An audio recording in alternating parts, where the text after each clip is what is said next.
está claro que es ilegítima y esa ley debe ser combatida.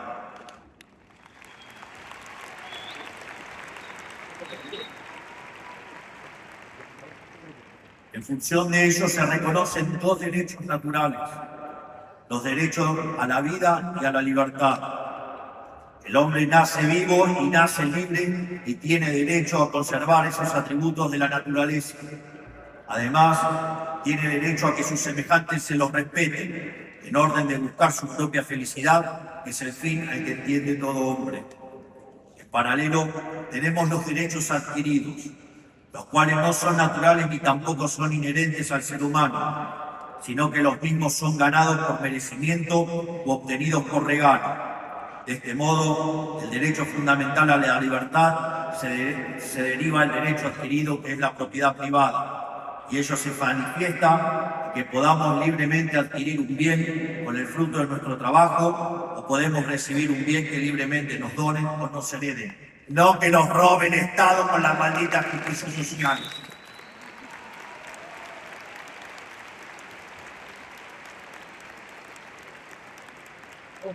Hay algo que deberían entender las ratas socialistas. La caridad no es a punta de pistola. Y además, como decía Rothbard, es increíble todo lo caritativo que se puede ser cuando el bolsillo que sufre es el bolsillo ajeno.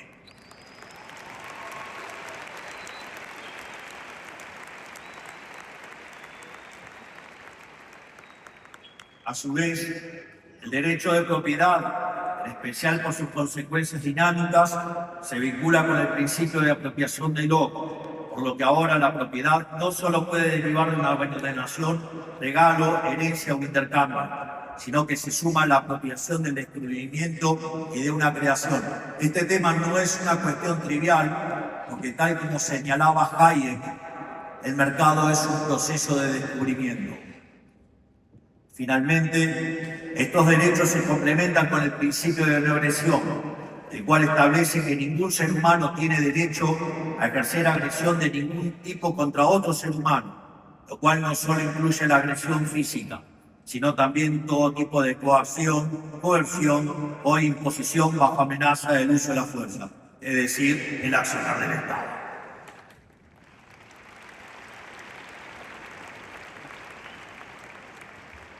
Y ahí que definimos liberalismo acorde a la definición del prócer del liberalismo en Argentina, que es el profesor Alberto Venegas Lynch hijo, y que define el liberalismo.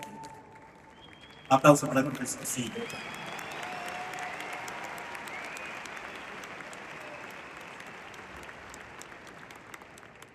La definición del profesor Alberto Venegas Lynch es muy iluminadora para cuando ustedes tienen que tomar decisiones, porque fíjense la altura y la estatura moral que tiene la definición del liberalismo y las restricciones bien claras que impone al momento de diseñar una política.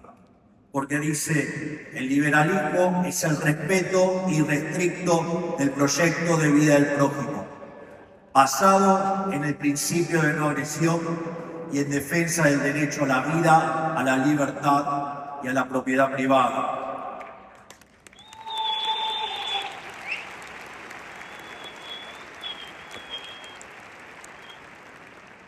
Donde de eso se derivan un conjunto de instituciones que son la propiedad privada, los mercados libres de intervención estatal, la competencia entendida como libre entrada y salida, la división del trabajo y la cooperación social. Naturalmente, asociado a este ordenamiento social, surge la cuestión de si el mismo es justo. Por ende, para determinar si el sistema es justo, la referencia obligada es Ulpiano, aquel, gran hombre romano, inventor del derecho prácticamente, cuya premisa básica constituye la base del derecho romano y sin dudas es uno de los pilares de la civilización occidental. Y esto es importante porque la definición tiene dos partes y siempre se menciona la primera y se omite la importante, la más importante, que es la segunda. La primera parte dice, la justicia es la constante y persistente voluntad de otorgar a cada cuál es su derecho. Obviamente, eso deja una ventana abierta, ¿sí? Porque esto es la intención de dar a cada uno lo suyo, lo que le corresponde. Sin embargo, la sentencia de Ulpiano no se quedó ahí, sino que a continuación añadió que los principios del derecho constan en vivir de modo honesto, sin causar daño a nadie y dando a cada cual lo que es suyo.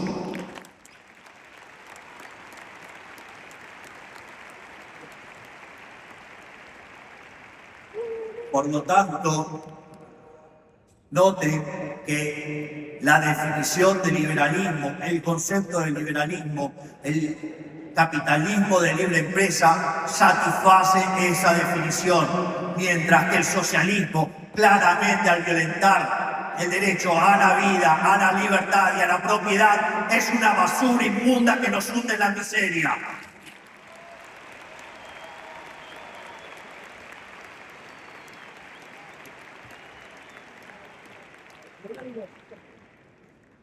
Por lo tanto, acabamos de probar que el capitalismo de libre empresa es justo y ahora viene el momento en el cual tenemos que probar que es eficiente. Acá, digamos, básicamente voy a hacer una intro de Adam Smith y voy a comparar la prueba que utilizan los neoclásicos versus la prueba de Hans Hermann Hoppe, donde claramente la prueba de Hans Hermann Hoppe, basándose en el principio de apropiación de Locke y en el principio de no agresión por la vía lógica, demuestra la eficiencia sin tener que caer en rígidas estructuras matemáticas que después abren la ventana a lo que los neoclásicos llaman fallo de mercado y los socialistas aprovechan para intervenir y meternos las manos en el bolsillo. Algo que les encanta.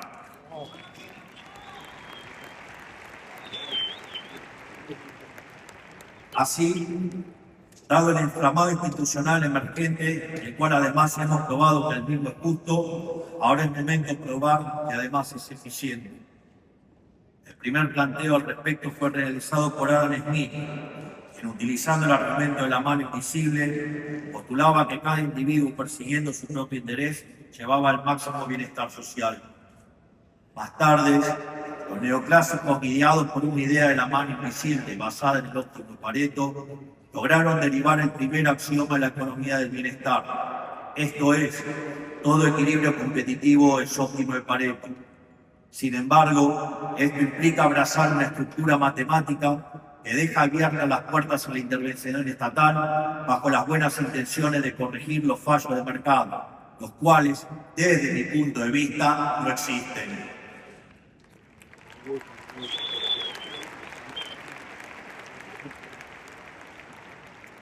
Esencialmente el problema de los neoclásicos es que construyen la derivación de la optimalidad utilizando toda una estructura topológica y que cuando la vida real no mapea con el modelo, cometen el error de decir que eso es un fallo de mercado. Cuando ustedes en la vida real el modelo no mapea con la realidad, tiran el modelo, no se enojan y revientan a patada la realidad.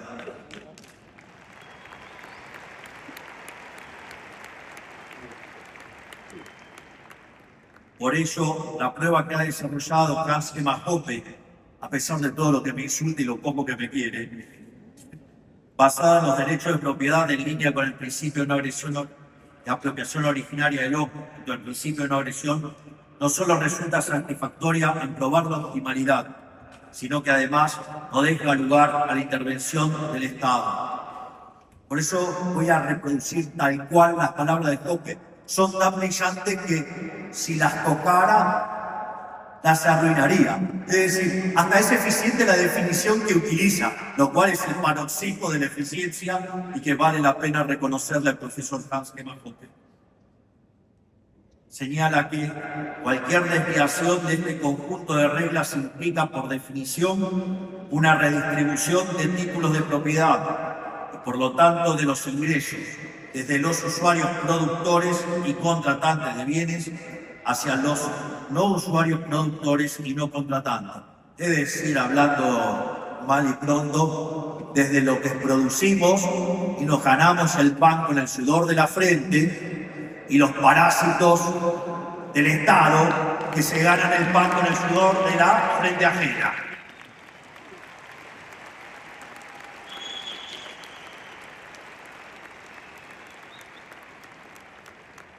Por lo tanto, cualquier desviación en tal sentido implica que habrá relativamente menos apropiación originaria de recursos cuya escasez sea conocida y por ende habrá menos producción de nuevos bienes, menos mantenimiento de los bienes existentes y menos contratos y comercios que sean mutuamente beneficiosos. Esto, naturalmente, implica un menor estándar de vida en relación con los bienes y servicios que pasan de mano en mano. Además, el postulado de que solo el primer usuario, no el último, si el primer usuario es el que lo descubrió, el que lo encontró, digamos, o el que lo heredó, el último es el que suelen, digamos, los políticos querer sacárselo a uno para dárselo a otro. Ustedes se imaginan la locura que eso implica, ¿no?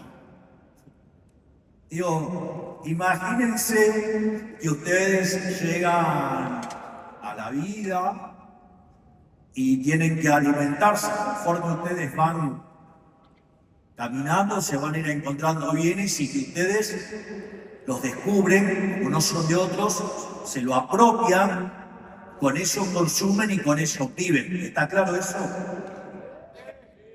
Bien.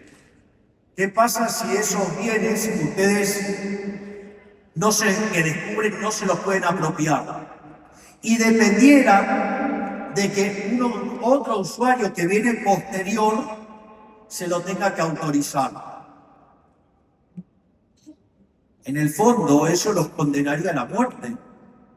Porque si ustedes le tuvieran que pedir permiso para consumir algo para alimentarse al que viene atrás, y el que viene atrás se lo tiene que hacer al que viene después, y así sucesivamente, ustedes se van a morir. Y no solo se van a morir ustedes, sino se van a morir todos los demás. Por lo tanto, esa idea del socialismo, de que uno lo produce y otro se lo puede apropiar, inherentemente va a derivar en miseria.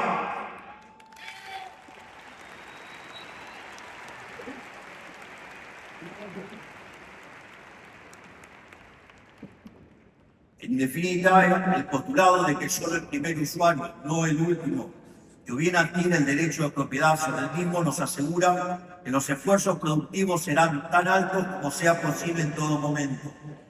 A su vez, la noción de que solo la integridad física de la propiedad, no el valor de la misma, debe ser protegido, garantiza que todo propietario llevará a cabo los mayores esfuerzos productivos de valor, esto es, esfuerzos para promover cambios favorables en el valor de la propiedad y para prevenir o contrarrestar cualquier cambio no favorable en el valor de la misma.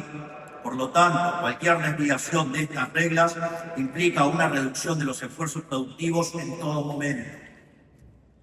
Básicamente el punto es, supongan ustedes que compran un conjunto de máquinas para hacer un negocio. Los que van a proteger el derecho de propiedad, el principio de no agresión, son justamente esos fierros, no el valor. Por lo tanto, si ustedes tienen un negocio exitoso, lo que va a definir que sea exitoso es que el valor de mercado sea igual o mayor que el valor al que ustedes lo compraron. Mientras que si es menor, van a ir a la quiebra. No se protege el valor, se protege la propiedad. Y esto no es menor, porque imaginen qué pasaría en el momento en el que estaban los fabricantes de vela y apareció el señor Edison con la lamparita. Es decir, ¿qué es lo que haría el socialista? Mandaría a la horca al inventor de la lamparita por mandar a la quiebra a los pobres fabricantes de vela. Es decir, y haría que todos tuviéramos una vida miserable.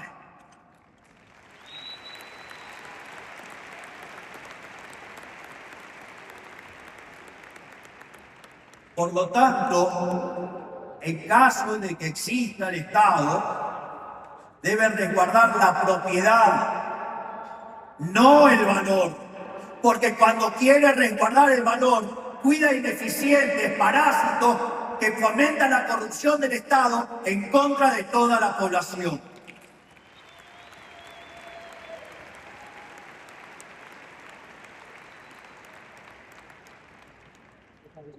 Nótese que al pivotear sobre la propiedad privada y no sobre funciones de demanda derivada de ejercicio optimización, esto permite alcanzar un óptimo sin la necesidad de utilizar supuestos cuasi esotéricos que luego brinden sustento a la intervención estatal. Ustedes recuerden que cuando van y estudian teoría de los precios o microeconomía, cuando aparecen los fallos de mercado, que ya dijimos que no existen, que son fruto de una construcción matemática y derivan de que la realidad no coincida con esa estructura matemática, el problema más grande de todo eso es que en lugar de tratar de solucionarlo por la vía de los intercambios voluntarios, el Estado los intenta utilizar por la vía de la fuerza. Por lo tanto, supuestamente en la búsqueda de ese óptimo, termina sacrificando la justicia en el altar de la eficiencia. Por lo tanto, esa política es injusta y su destino es que termine mal.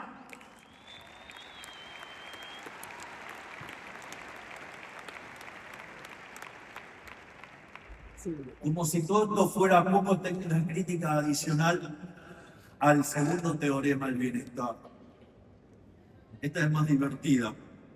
El segundo teorema de la economía del bienestar, inspirado en la obra de John Stuart Mill, en un momento de debilidad del pobre John Stuart, bastante solterón, ya cansado de estar solo, y frente a querer quedar bien con la viuda de un señor, que digamos vio una oportunidad de mercado porque quedó viuda,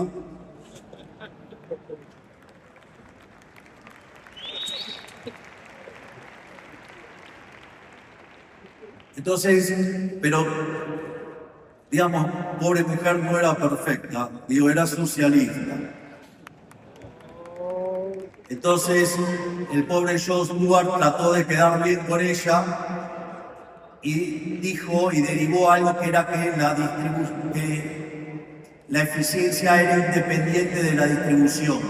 Es decir, que el derecho de propiedad no importaba nada, vendría a ser algo así.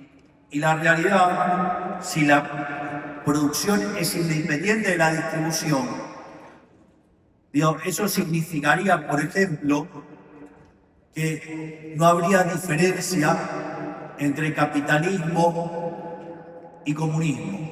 Y mal que les duela a los zurdos, el muro se casó en el año 89 y aplastó a los zurdos y no el capitalismo.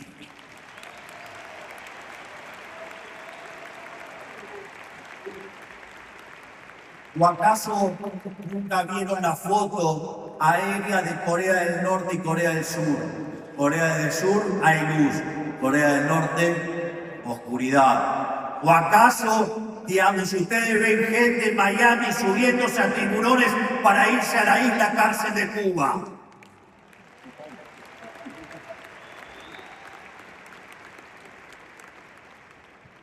Dicho esto, ya hemos probado que el sistema es justo, hemos probado que el sistema es eficiente y ahora vamos a probar que además es dinámicamente eficiente, que es el sistema que promueve el mayor crecimiento y bienestar de los individuos. Por eso, habiendo probado que la sustitución al capitalismo de libre empresa, sostenida por los derechos naturales, el principio de apropiación originaria del hombre y el principio de no agresión, no solo que son justas, sino que además son eficientes. Al menos en términos estáticos, el momento ahora de probar que el capitalismo de libre empresa cumple todas estas mismas propiedades en términos dinámicos. Xenofonte, ya 380 años antes de la era cristiana, señalaba que la economía es un saber que permite a los hombres acrecentar la hacienda, mientras postulaba que la propiedad privada resultaba el vehículo más provechoso para la vida de cada cual. Sí, no es que esto viene de ahora, viene de larga data. O sea, la pelea es eterna. Esto es interesante. ¿Por qué hay una frase maravillosa que dice que el costo de la libertad es su eterna vigilancia?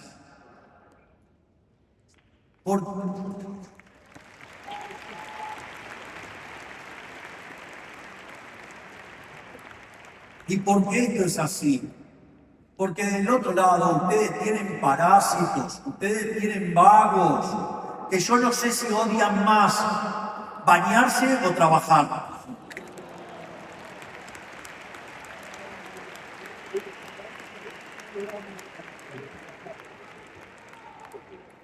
Digamos, yo recuerdo el caso de un amigo que se fue de vacaciones a Cuba y cuando llega a la playa viene una persona y le dice, me das $1, me das $1, me das $1.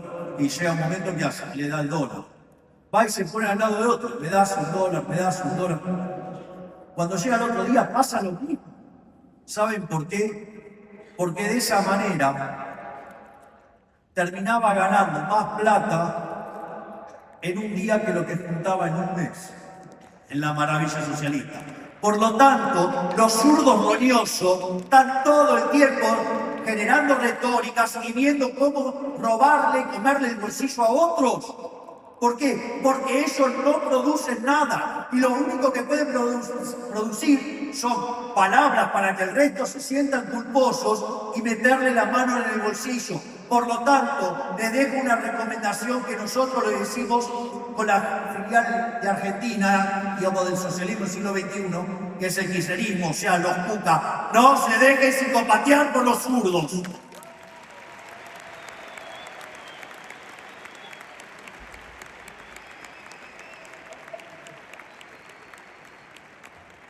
Sin embargo, Xenofonte se ocupa del concepto de eficiencia también, el cual lo aborda desde dos perspectivas. Por un lado, desde una visión estática, define como eficiente a la gestión de los recursos disponibles tendiente a evitar el despilfarro, donde además se resalta el beneficio de la propiedad privada al señalar que el ojo del amo es la mejor fórmula para guardar el ganado. Es decir, nadie respeta la propia mejor que uno mismo. Digo, nunca dejen su bolsillo cerca de un socialista.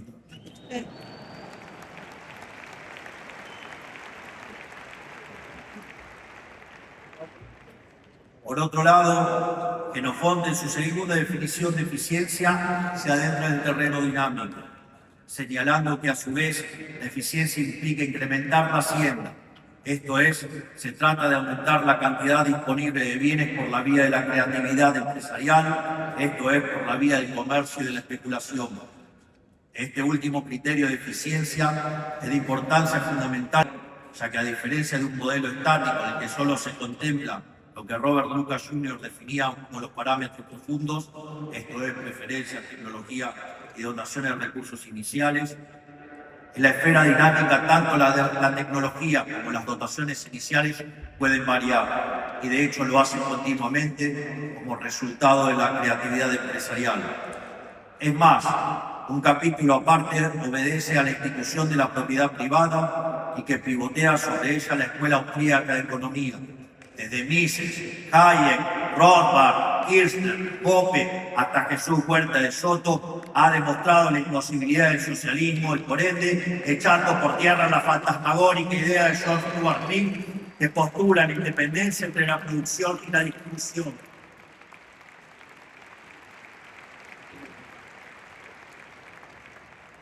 Y dicho sea de paso, una sordera académica que derivó en el socialismo y de que le costó al mundo la vida de 150 millones de seres humanos, al tiempo que aquellos que lograron sobrevivir al terror lo hicieron en una absurda miseria.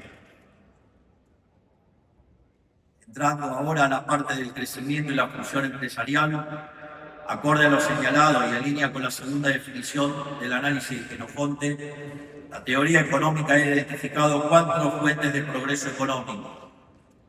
En primer lugar, tenemos la idea de la división del trabajo, lo cual fue ejemplificado brillantemente por Adam Smith en esa idea de la fábrica de alfileres, donde la división del trabajo genera incrementos de productividad y que esos límites de eso está dado por el tamaño del mercado.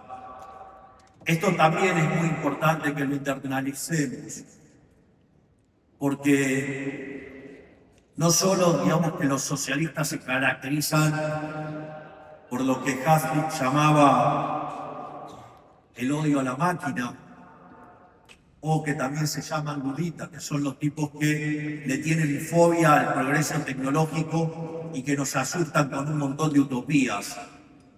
Cuando ustedes entienden que el límite de la división del trabajo, es decir, los rendimientos crecientes, están limitados por el tamaño del mercado, y que el tamaño del mercado, en última instancia, está limitado por las dotaciones iniciales, entre otras, 24 horas por día, van a tener claro que esos escenarios distópicos no tienen sentido. Por lo tanto, no permitan que los intervencionistas que nos trasladen sus miedos y nos arruinen nuestra vida. Sigan adelante, sigan progresando, sigan generando progreso tecnológico por una humanidad mejor.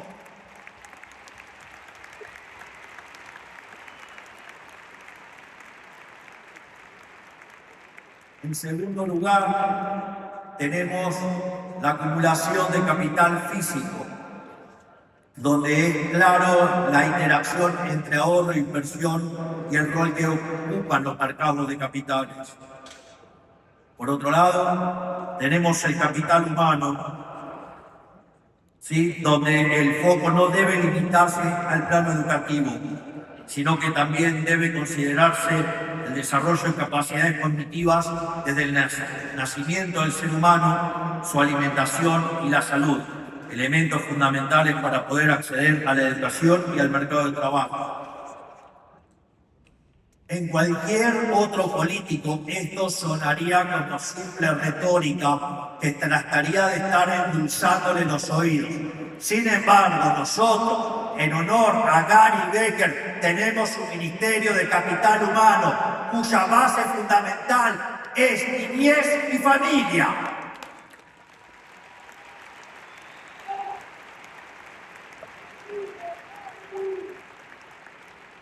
Donde además nos dedicamos a cuidar de la salud para que esos niños puedan llegar a educarse y después poder integrarse dignamente al mercado de trabajo. Está claro que es una solución que no es del todo libertaria, pero cuando ustedes llegan a un país al borde de una hiperinflación y con 57% de pobres, la ética de la emergencia de Ayn Rand dice que ustedes deben velar por la vida humana, y eso es lo que estamos haciendo desde el capital humano.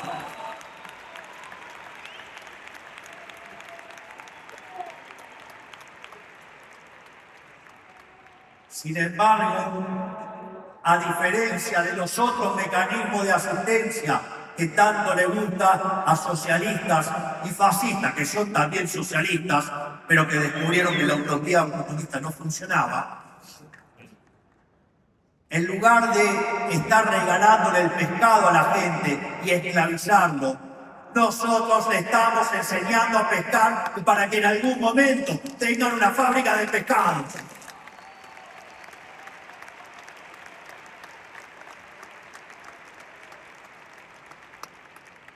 Luego tenemos el progreso tecnológico, el cual significa poder producir una mayor cantidad de bienes con la misma cantidad de recursos o producir lo mismo empleando una menor cantidad de insumos. Finalmente, y esto es algo que a mí me interesa de sobremanera, porque ustedes pueden tener los rendimientos crecientes por división del trabajo, pueden tener capital físico, capital humano, pueden tener progreso tecnológico, pero sin creatividad empresarial la producción se haría cero. Si ustedes no tienen empresarios, van a ser pobres.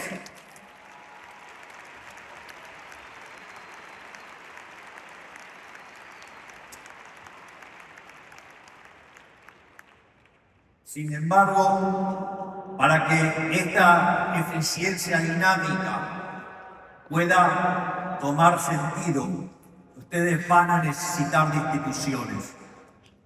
En función de esto, lo verdaderamente importante es expandir al máximo la frontera de posibilidades de la producción. Así, la eficiencia dinámica puede verse como la capacidad de una economía para impulsar la creatividad y la coordinación empresarial de modo tal que maximice el crecimiento económico.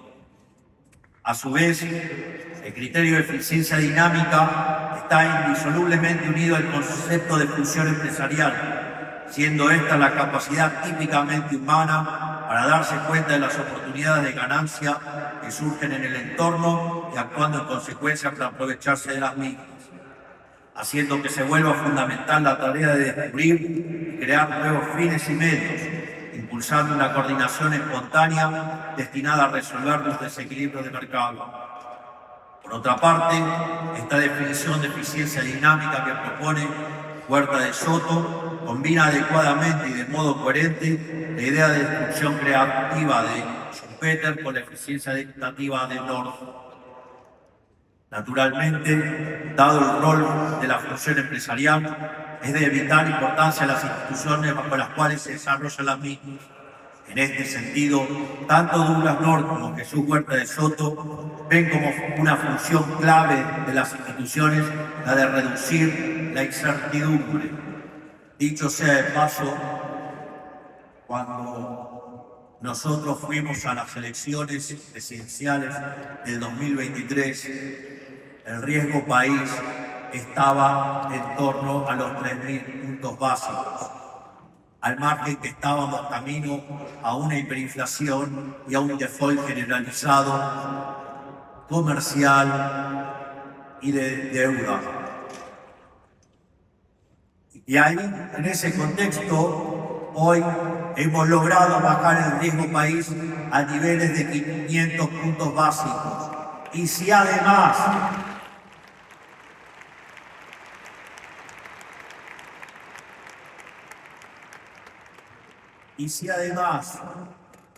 en lugar de tomar el riesgo país en los bonos que exceden más allá de lo que sería nuestro primer mandato, si la gente quiere habrá otro,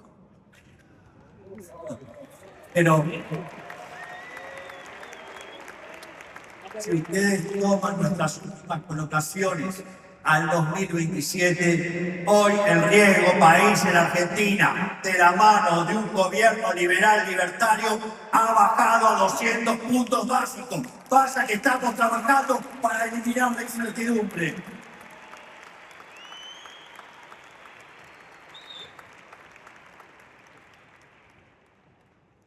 Además, como señala Roy Cordato, el marco institucional adecuado es el que favorezca el descubrimiento empresarial y la coordinación, por lo que en este marco la política económica debería orientarse a identificar y remover todas las trabas artificiales que dificultan el proceso empresarial y los intercambios voluntarios. A lindas palabras, a lindos eslogans.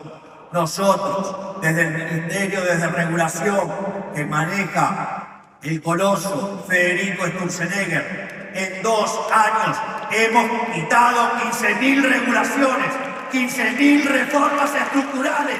¡Pasa que sí se puede!